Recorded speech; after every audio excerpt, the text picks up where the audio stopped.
দেখেন সূত্র এই সিতে ক্লিক করে কপি করলাম, করে জিতে গিয়ে পেস্ট করলাম, দেখেন এ মাইনাস চলে আসছে।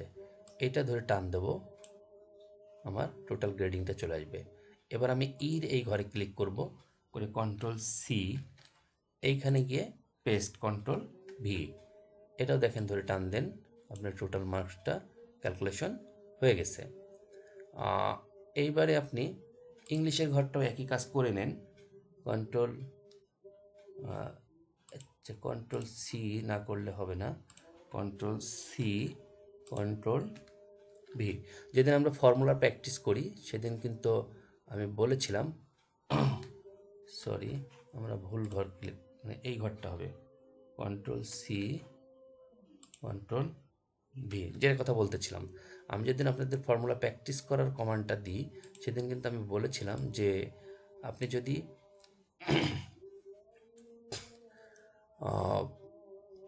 যতক্ষণ রাউন্ড দেওয়া থাকবে কপিতে ততক্ষণই পেস্ট কমান্ড নেবে, রাউন্ড দেওয়া শেষ পেস্ট কমান্ড কিন্তু আর নেবে না। এখন দেখেন আমার রাউন্ড নেয়, এখন যদি আমি কন্ট্রোল ভি মারি পেস্ট কমান্ড কিন্তু নেবে না।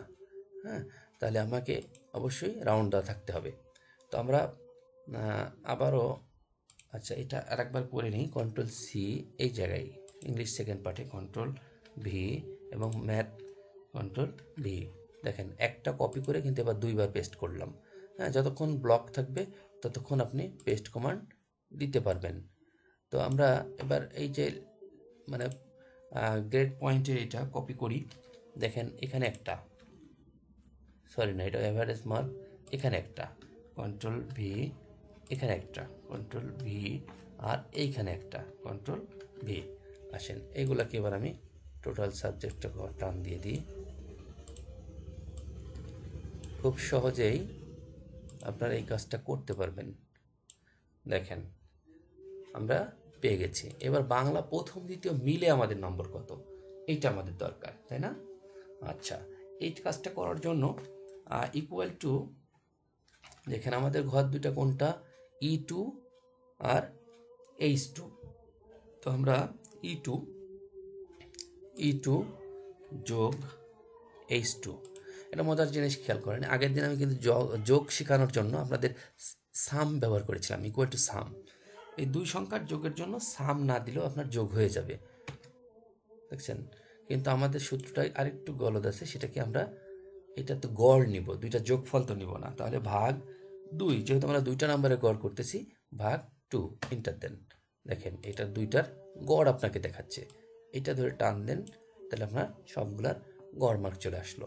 আবার ইংলিশের ক্ষেত্রে একই কাজ, ইকুয়াল টু, আপনি কোন দুইটার গড় করবেন, এইটা যোগ এইটা, তাই না? কিন্তু একটু ব্র্যাকেট ইউজ করেন, তাহলে আপনার জন্য সুবিধা, যেহেতু ভাগ করবেন আপনি লাস্টে 2 দিয়ে, ব্র্যাকেট লাস্ট পর্যন্ত গেলাম, ভাগ 2, ইন্টার। দেখেন এখানে ইংলিশের দুইটার গড় চলে আসছে। ওকে, অঙ্কের কোনো গড় লাগবে না, অঙ্কের তো এমনি চলে আসবে। তো এখানে আসছে টোটাল, আমরা টোটাল মার্ক ক্যালকুলেশন করব এবার। এখানে total mark, total mark calculation করার জন্য আমরা ব্যবহার করব কি, ইকুয়াল টু, এখানে টোটাল মার্কগুলো আমাদের কোন কোন জায়গায় আছে, C2, এই যে C2 যোগ আছে F2 যোগ E2, E1 সরি না J2 যোগ M2 যোগ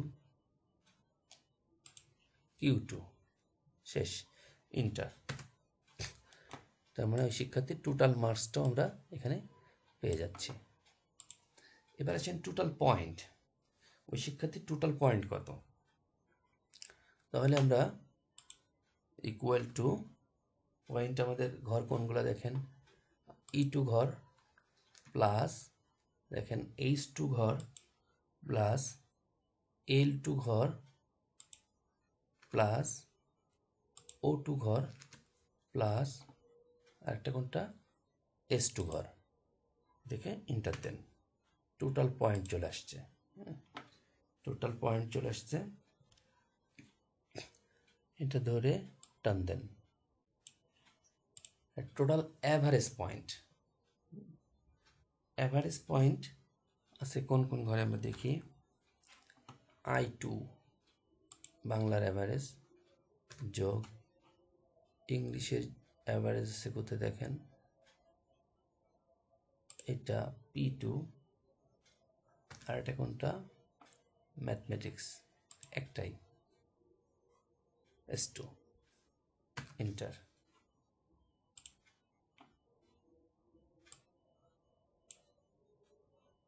এবারে আসেন আপনি জিপিএতে জাস্ট ইকুয়াল টু এই V2 একে ভাগ করেন, আপনার কয়টা সাবজেক্টের নাম্বার গড় হচ্ছে, 3টা, তাহলে জাস্ট 3 ইন্টার।